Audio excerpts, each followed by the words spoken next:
These receivers gotta go. Devontae Adams, Cooper Kupp, Justin Jefferson, and Tyreek Hill. Honestly, I saw most people say Tyreek Hill or Justin Jefferson. No one said Cooper Kupp, really. I saw one Devontae Adams saying that the reason why was because of Aaron Rodgers was the reason why he was so good or something like that. That's definitely not the reason. He's still probably going to be a top one wide receiver in my opinion. The number one wide receiver in the NFL. And here's who I would probably take off the list. I would either say Justin Jefferson or Tyreek Hill. Tyreek Hill has a lot more speed, but I think Justin Jefferson is a better overall receiver, so I'm going to pick Tyreek Hill to go. Enormous pressure on Patrick Mahomes. If I was them today, I would go and meet with Odell Beckham Jr., Mike Tannenbaum on what's next for the Chiefs. Honestly, meeting with Odell is honestly be a good idea. Maybe try to get Jarvis as well, or get Jarvis. That doesn't work out. Definitely a good idea meeting with Odell. And a lot of people were saying that one of them isn't going to mutually benefit just because Tyreek Hill was pretty much a deep threat and could do a lot more things. But his deep throw is probably the best part of his game. And now that he has a quarterback that can't really throw the ball that well, he's not going to be as good. I definitely don't think that's true. And some were saying, oh, Patrick Mahomes isn't going to be as good because he doesn't have a deep threat receiver. He's still going to be as good as he was. I still think Tyreek Hill's going to be good as he was. But the Chiefs definitely need to get a new wide receiver. I think Jarvis Landry or Odell will probably be the best option.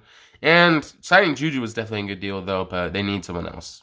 In the AFC quarterbacks, according to Brady Quinn. Honestly, this is an interesting list. Number one, you have Patrick Mahomes. I definitely think he's probably the best in this division.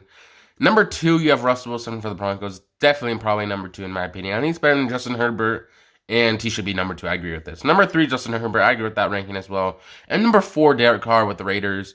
I feel like most people probably agree with this ranking. Some people might put just Justin Herbert ahead of Russell Wilson. I personally wouldn't do that, but I could see where people would do that. And it's probably a pretty accurate list. In the AFC North quarterbacks, number one, you have Joe Burrow. Definitely do agree with that. Led his team in the Super Bowl last year. Got a better offensive line. Still going to be number one. Number two, Desean Watson for the Browns. I definitely do think he's number two. He was probably a top five quarterback before he left. What happened? He might get suspended this season, so that probably could put him down. Number three, Lamar Jackson. I definitely do think he's probably the third best right now. And number four, Mitchell Trubisky. He's probably the last right now. And if Baker Mayfield was an active quarterback on here, he'd probably be at four, but the Browns definitely improved with Desean Watson.